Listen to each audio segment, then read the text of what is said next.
Hello दोस्तों, जय श्री कृष्ण। स्वागत है आपका अनमोल मोटिवेशन चैनल पर।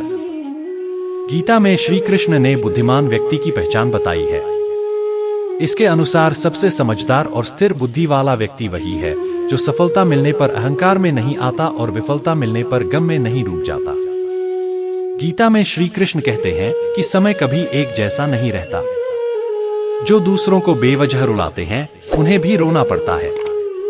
जो दूसरों को दुख देते हैं आगे चलकर उन्हें भी दुख भोगना पड़ता है।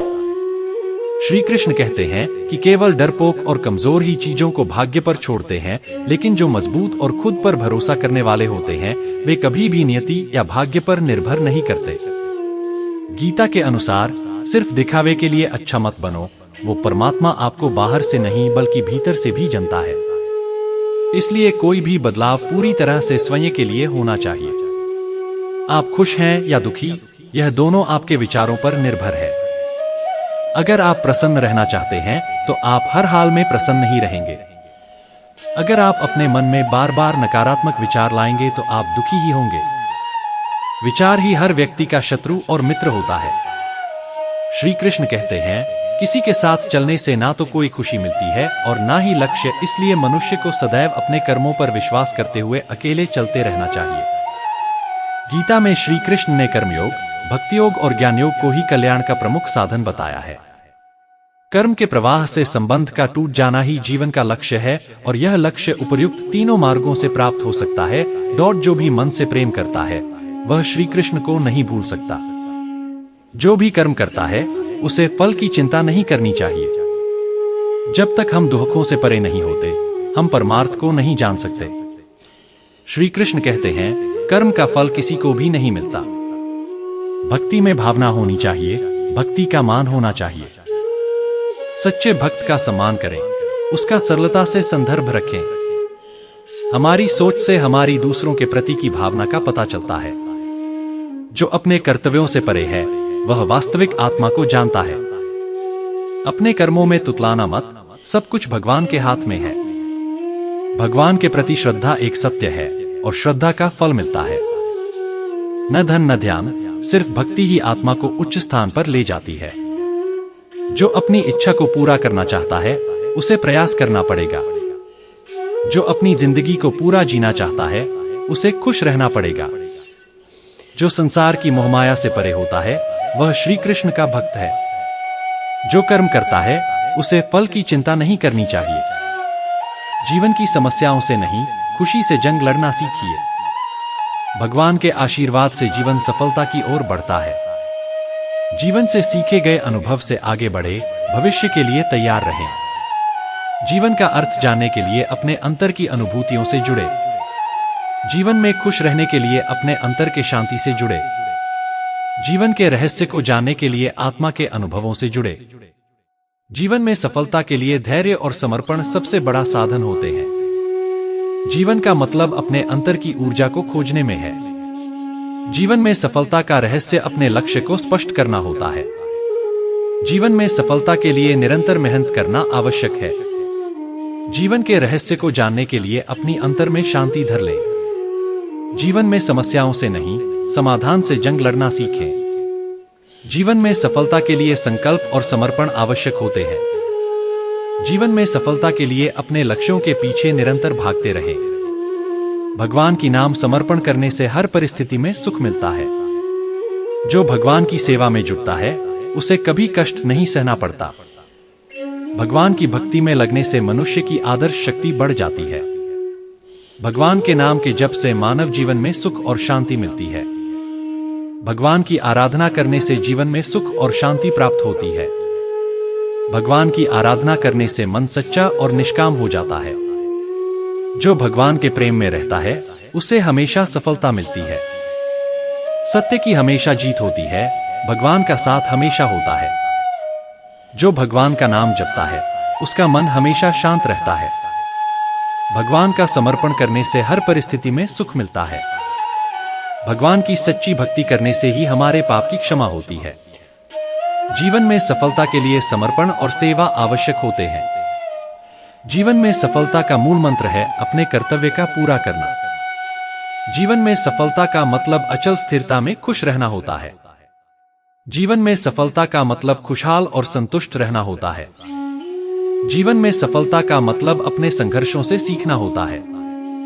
जीवन में सफलता का मतलब खुशहाल और सत्यनिष्ठ रहना होता है। जीवन में सफलता का मतलब अपने कर्मों से संतुष्ट रहना होता है। जीवन में सफलता के लिए संघर्षों से नहीं, समाधान से लड़ना सीखें। जीवन में सफलता का मतलब दूसरों के उपकार करना होता है। जीवन में सफलता का मतलब अपने आप से जीत जाना होता है। जीवन में सफलता का मतलब दूसरों की मदद करना होता है। जो कर्म करने की इच्छा नहीं रखता, उसे कर्म में बंधन नहीं होता। मैं उनको निर्दोष जानता हूं जो मेरे निर्दोष भक्तों का पूजन करते हैं। भगवान के बिना हम अपनी मनोकामनाएं पूरा नहीं कर सकते। धर्म की रक्षा के लिए उसकी शक्ति से खड़ा होना पड़ता है। अपने अंतर में शांति और संतुष्टि पाना सफलता का मतलब है। भगवद गीता का मुख्य संदेश है कर्मफल की आसक्ति छोड़ना। वही कर्मयोग परम योग माना गया है। फल की चिंता मत करो। जो अपने किए हुए कर्मों से नहीं डरते, उन्हें केवल मैं ही मिलता हूं। आपके सिखाने वाले होते हैं, पर आपकी चुप्पी काम आती है। श्री कृष्ण कहते हैं कि मुंह से माफ करने में किसी को वक्त नहीं लगता, पर दिल से माफ करना में सारी उम्र बीत जाती है। मंजिलें मुझे छोड़ गई, रास्तों ने संभाल लिया। जा जिंदगी तेरी जरूरत नहीं, श्री कृष्ण ने मुझे संभाल लिया। दो सच्चा प्रेम वह होता है जिससे दूर रहने के बाद भी हर पल दिल में उसी इंसान का नाम हो। श्री कृष्ण कहते हैं कि दुनिया के सारे खेल खेल लेना, पर भूलकर किसी की भावनाओं के साथ मत खेलना, क्योंकि यह वह गुनाह है जो मैं कभी माफ नहीं करूंगा। इंसान का पतन उस समय शुरू हो जाता है जब वह अपनों को गिराने की सलाह गैरों से लेना शुरू कर देता है। मन शरीर का हिस्सा है। सुख दुख का एहसास करना आत्मा का नहीं, शरीर का काम है। मान अपमान, लाभ हानि, खुश होना, दुखी होना सब मन की शरारत है। जब यह संसार ही स्थायी नहीं है, तो इस संसार की कोई वस्तु कैसे स्थायी हो सकती है। मैं सभी जीवों में विद्यमान हूं। मैं चींटी में भी विद्यमान हूं और हाथी में भी विद्यमान हूं। सारे रिश्ते नश्वर हैं और केवल शरीर से जुड़े हुए हैं। जैसे ही व्यक्ति की मृत्यु हो जाती है, आत्मा शरीर को छोड़ देती है। आत्मा का शरीर से जुड़े रिश्तों से कोई नाता नहीं रह जाता है। मेरे भी कई जन्म हो चुके हैं, तुम्हारे भी कई जन्म हो चुके हैं। ना तो मेरा आखिरी जन्म है और ना यह तुम्हारा आखिरी जन्म है। वर्तमान परिस्थिति में जो तुम्हारा कर्तव्य है वही तुम्हारा धर्म है। धर्म व्यक्तिगत होता है। मैं किसी के भाग्य का निर्माण नहीं करता, ना ही किसी के कर्मफल में दखल देता हूं। व्यक्ति या जीव का कर्म ही उसके भाग्य का निर्माता होता है। आत्मज्ञान की तलवार से काटकर अपने हृदय से अज्ञान के संदेह को अलग करके अनुशासित बनो। मनुष्य अपने विश्वास से निर्मित होता है। जैसा वो विश्वास करता है वैसा वो बन जाता है। इस जीवन में मनुष्य न तो कुछ खोता है और न ही कुछ व्यर्थ होता है। मन अशांत है और उसे नियंत्रित करना कठिन है, लेकिन अभ्यास से इसे वश में किया जा सकता है। केवल मन ही किसी का मित्र और शत्रु होता है। व्यक्ति या जीव का कर्म ही उसके भाग्य का निर्माण करता है। जब मानव अपने कार्य में आनंद खोज लेता है, तब वह पूर्णता प्राप्त कर लेता है। क्रोध से भ्रम पैदा होता है, भ्रम से बुद्धि व्यग्र होती है। जब बुद्धि व्यग्र होती है, तब तर्क नष्ट हो जाता है। जब तर्क नष्ट होता है, तब व्यक्ति का पतन हो जाता है। सदैव संदेह करने वाले व्यक्ति के लिए प्रसन्नता ना इस लोक में है, ना ही कहीं और। मन की गतिविधियों, होश, श्वास और भावनाओं के माध्यम से भगवान की शक्ति सदा तुम्हारे साथ है और लगातार तुम्हें बस एक साधन की तरह प्रयोग करके सभी कार्य कर रही है। ज्ञानी व्यक्ति ज्ञान और कर्म को एक रूप में देखता है, वही सही मायने में देखता है। प्रबुद्ध व्यक्ति के लिए गंदगी का ढेर, पत्थर और सोना सभी एक समान है। निर्माण केवल पहले से मौजूद चीजों का प्रक्षेपण है। उससे मत डरो जो वास्तविक नहीं है, ना कभी था ना कभी होगा। जो वास्तविक है वो हमेशा था और उसे कभी नष्ट नहीं किया जा सकता। जन्म लेने वाले के लिए मृत्यु उतनी ही निश्चित है जितना कि मृत होने वाले के लिए जन्म लेना। इसीलिए जो अपरिहार्य है उस पर शोक मत करो। जो मन को नियंत्रित नहीं करते उनके लिए वह शत्रु के समान कार्य करता है। अपनी इच्छा की शक्ति से अपने आप को नया आकार दें, अपने आप को कभी भी स्वेच्छा से नीचा न होने दें। इच्छा ही आत्मा की एकमात्र मित्र है और इच्छा ही आत्मा की एकमात्र शत्रु है। जिन्होंने खुद को जीत लिया है, उनके लिए इच्छा एक मित्र है, लेकिन यह उन लोगों का दुश्मन है जिन्होंने अपने भीतर आत्मा को नहीं पाया है। सर्वोच्च वास्तविकता उन लोगों की चेतना में प्रकट होती है जिन्होंने खुद को जीत लिया है। शांत मन में, ध्यान की गहराइयों में आत्मा स्वयं को प्रकट करती है। स्वयं के माध्यम से स्वयं को देखकर एक आकांक्षी पूर्णता के आनंद और शांति को जानता है। कोई भी जो अच्छा काम करता है उसका कभी भी बुरा अंत नहीं होगा, न तो यहां और न ही आने वाले युग में। गंभीर तपस्या और ज्ञान मार्ग से ध्यान श्रेष्ठ है। मुझ पर अपना मन लगाकर योग के अभ्यास से स्वयं को अनुशासित करो। मैं उन लोगों के लिए हमेशा मौजूद हूं जिन्होंने मुझे हर प्राणी में महसूस किया है। मन बहुत चंचल है जो इंसान के दिल में उथल पुथल कर देता है। जैसे वे मेरे पास आते हैं वैसे ही मैं उन्हें ग्रहण करता हूं। सभी पथ पार्थ मानव को मेरी ओर ले आते हैं। इंद्रियों से मिलने वाला सुख पहले तो अमृत जैसा लगता है, लेकिन अंत में यह विष के समान कड़वा होता है। जब ध्यान में महारत हासिल हो जाती है तो मन हवा रहित स्थान में दीपक की लौ की तरह अडिग रहता है। हे अर्जुन, तीनों लोकों में मेरे पाने के लिए कुछ भी नहीं है और नहीं कुछ ऐसा है जो मेरे पास नहीं है। मैं अभिनय करना जारी रखता हूं, लेकिन मैं अपनी किसी जरूरत से प्रेरित नहीं हूं। कर्म मुझ पर इसलिए नहीं टिकते क्योंकि मैं उनके परिणामों से जुड़ा नहीं हूं। जो लोग इसे समझते हैं और इसका अभ्यास करते हैं वे स्वतंत्रता में रहते हैं। ज्ञान की भेंट किसी भी भौतिक भेंट से बेहतर है, क्योंकि सब कामों का लक्ष्य आत्मिक बुद्धि है। जैसे आग की गर्मी लकड़ी को राख कर देती है, वैसे ही ज्ञान की आग सभी कर्मों को भस्म कर देती है। अपना काम हमेशा दूसरों के कल्याण को ध्यान में रखकर करें। दुनिया को आप जैसे देखते हो यह दुनिया आपको वैसे ही दिखती है। हर कोई का दिमाग एक चश्मे की तरह होता है जिसे लगाकर वह इस दुनिया को देखता है। सेम एक ही घटना किसी के लिए अच्छी होगी और दूसरे के लिए ट्रेजेडी। टीवी में आपने ऐसे बहुत सारे रियलिटी शोज देखे होंगे जिसे देखकर आपको लगता होगा कि लोग इसे कैसे देखते हैं। मुझे तो समझ में ही नहीं आता, पर फिर भी लोग देखते हैं। तो इस मामले में यह रियलिटी शो खराब है, नॉनसेंस है, पर उन लाखों लोगों के लिए यह फेवरेट है।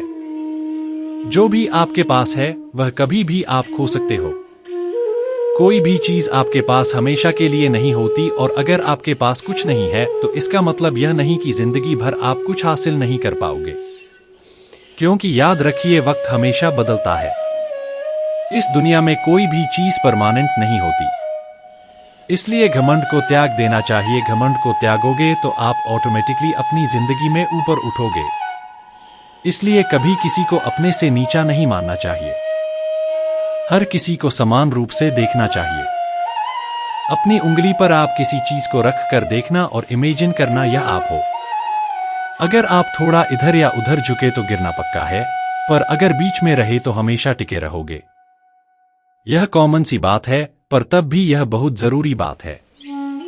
कृष्ण जी कहते हैं, कठिन समय में समझदार व्यक्ति रास्ते खोजते हैं और कायर व्यक्ति बहाने।